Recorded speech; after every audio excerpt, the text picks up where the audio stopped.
CNN On February 19, 1942, President Franklin Delano Roosevelt gave the Secretary of War the authority to evacuate to designated military areas anyone deemed a U.S. security threat. For about the next 4 years, more than 100,000 people of Japanese origin, most of them U.S. citizens, were forcibly removed from their homes and incarcerated in concentration camps across the country during World War II. Almost 80 years later, California will apologize formally to Japanese Americans for its role in what became the largest single forced relocation in U.S. history. The California State Assembly is expected to approve a resolution later this week apologizing for supporting the unjust exclusion, removal, and incarceration of Japanese Americans during World War II, and for its failure to support and defend the civil rights and civil liberties of Japanese Americans during this period. Given recent national events, it is all the more important to learn from the mistakes of the past and to ensure that such an assault on freedom will never again happen to any community in the United States, the resolution reads. Legislator wants California to own up to its actions. Every year since he's been in the California legislature, Democratic State Assemblyman Albert Maratsuchi has introduced a bill to mark February 19 as a day to remember those affected by Japanese internment. But this time around, he wanted his state to do more than just remember. I wanted to do something different and have California lead by example, Maratsuchi told the Pacific Citizen, the newspaper of the Japanese American Citizens League. While our nation's capital is hopelessly divided along party lines and President Trump is putting immigrant families and children in cages, the California legislature with H.R. 77 will be issuing an official, bipartisan measure for its own actions taken that led to the incarceration of over 120,000 loyal Americans of Japanese ancestry behind barbed wire.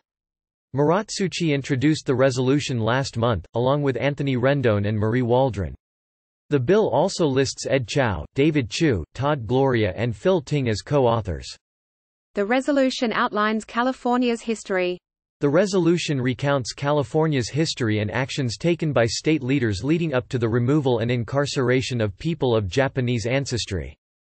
Even before Roosevelt issued his executive order, California's legislature had already approved policies targeting Japanese Americans, and continued to do so after the Japanese attack on Pearl Harbor in 1941. A U.S. flag flies at a Japanese American concentration camp in Manzanar, California, in July 1942. It started with the California Alien Land Laws of 1913 and 1920, which prohibited people of Japanese ancestry and other immigrant farmers from Asia from purchasing or leasing land. Then in 1942, the California legislature approved a resolution questioning the loyalty of anyone of Japanese origin, requesting that the state's personnel board dismiss any state employee believed to be disloyal to the U.S. Japanese Americans are pictured at the Jerome concentration camp in Arkansas on June 18, 1944. In 1943, the legislature approved a measure that called on Congress to forfeit the U.S. citizenship of U.S.-Japan dual citizens and prevent those of Japanese origin from becoming citizens, according to the new resolution. That same year, the legislature passed another measure urging Congress to release the implements and commodities owned by Japanese Americans for other Americans to use. And in 1945, the legislature approved a $200,000 grant to the Attorney General's office to investigate and prosecute land law cases against Japanese Americans, many of whom were incarcerated at the time and couldn't defend themselves. Internment was a result of racism and hysteria. A federal commission created by Congress in 1980 to examine the impact of Japanese internment eventually determined that Roosevelt's order wasn't justified. Instead, it was a result of racial prejudice, wartime hysteria, and a failure of political leadership.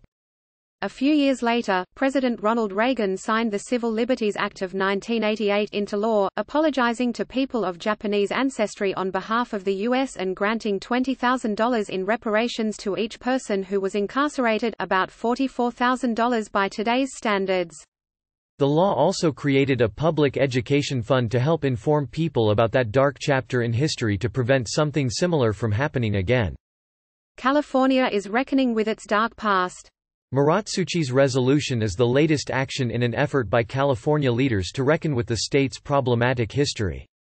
In 2006, California passed a law that formally apologized for its role in the Depression-era Mexican repatriation, when a wave of anti-Mexican hysteria prompted officials to round up Mexican immigrants and Mexican Americans living in the U.S. and force them to relocate to Mexico. Then in 2009, the state apologized to Chinese Americans for laws dating back to the mid-19th century that discriminated against Chinese immigrants.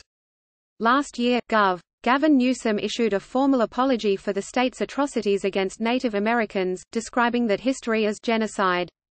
Earlier this month, Newsom announced an initiative to grant clemency to people who were prosecuted in California for being gay.